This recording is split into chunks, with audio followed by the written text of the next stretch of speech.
Hello, my name's Kath. I'm a teacher here at Creative Glass Guild, and today on CGG TV I'm going to be demonstrating a variety of glass cutting techniques and introducing you to the tools that allow you to cut straight lines, circles and curves.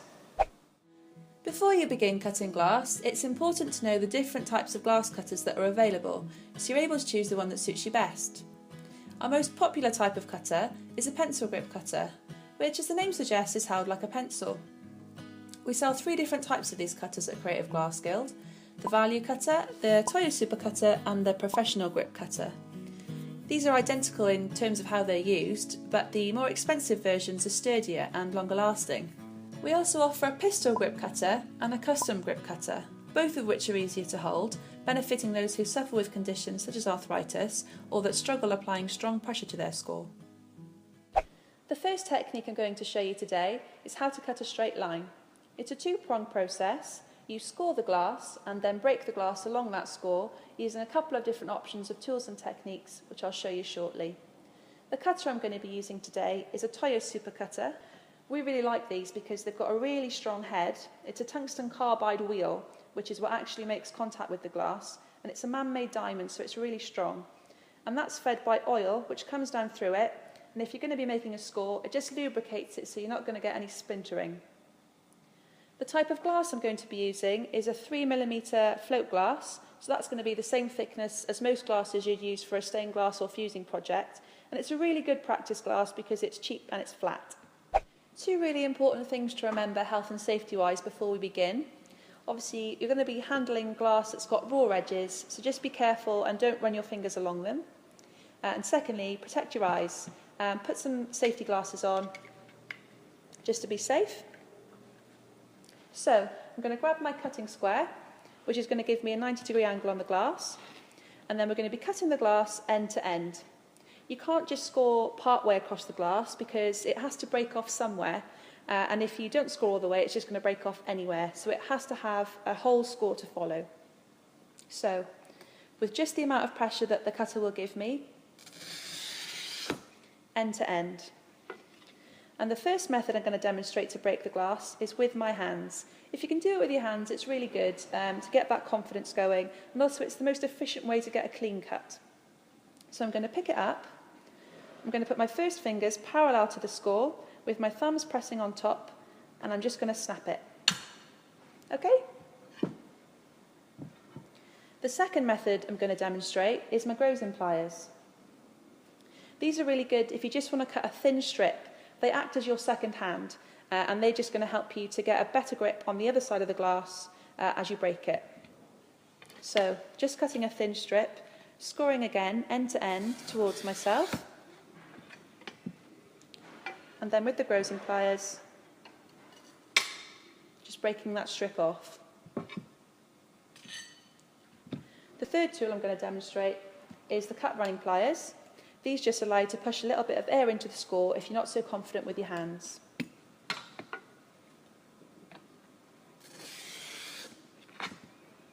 So with the arrow on the top, just pressing against the score there and snapping it off. Now this last technique I'm going to show you is really popular on our courses. It's just a simple method of turning the glass over and just gently pressing the score. So those are 4 different ways of breaking the glass after you've scored a straight line. The second technique I'm going to show you today is how to cut a curved score. So this time with my glass cutter, I'm not going to use my square.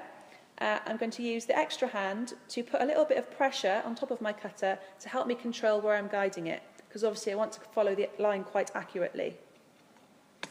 So at the end again, following end to end. You can take your time with this, you don't have to rush, just make sure you do it accurately. And then, just the same as the straight line, you can use any of those tools to break that score. So in this instance, I'm just going to use my hands. Okay? So any piece you're ever going to cut is going to be a series of straight line and curved scores. So if you can master straight lines and master curves, then you're going to be able to cut every piece in your design. I'm now going to demonstrate how to use the brass circle cutter. This is a really great efficient tool for cutting crisp circles that are a specific size.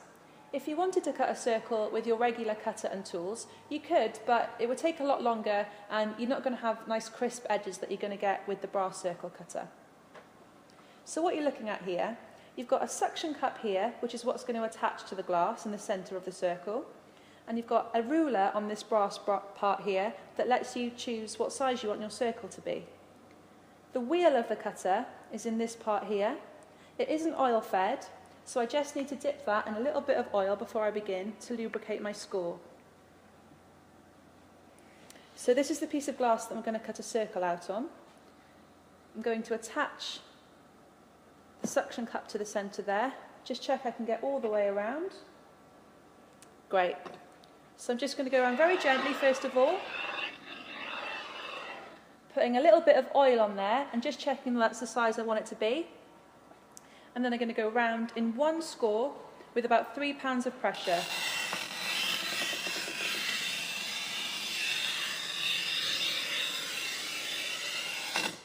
And I can hear it click where the score first began. And you just want to go around once.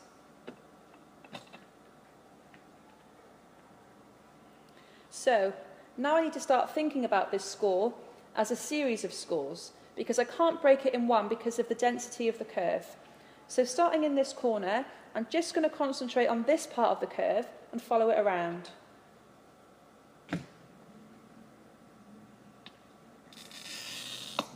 Meeting the circle there, and then coming away from it up here, in as natural a curve as I can. So I'm going to break that with my hands. So there's my first part of the circle there. Then moving on to this part of the curve, following it around naturally, and then coming off it here. I'm going to go from the square side of the piece of glass to break it, because I can get an even hold on each side.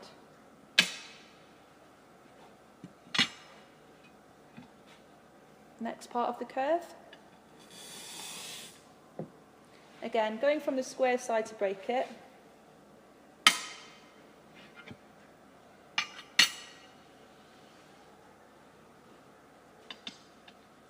Next part of the curve. And you can do this in as many curves as you like and are comfortable with.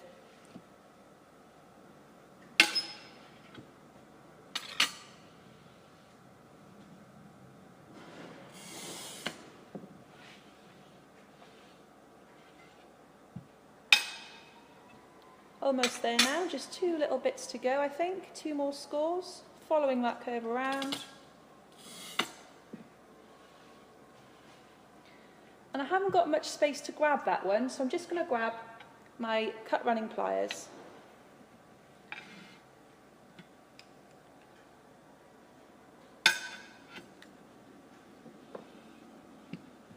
And the last bit I'm going to grab with my grazing pliers.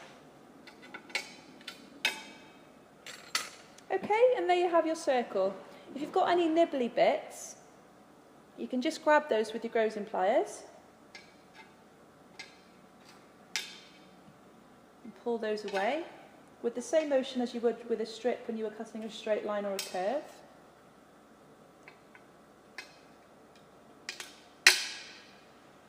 And there you have it, a perfect circle that you can use for a bowl infusing, or you could use as a stained glass panel, or anything you like really.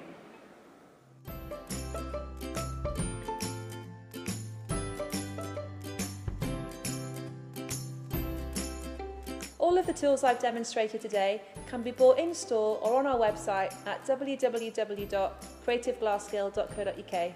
See you next time.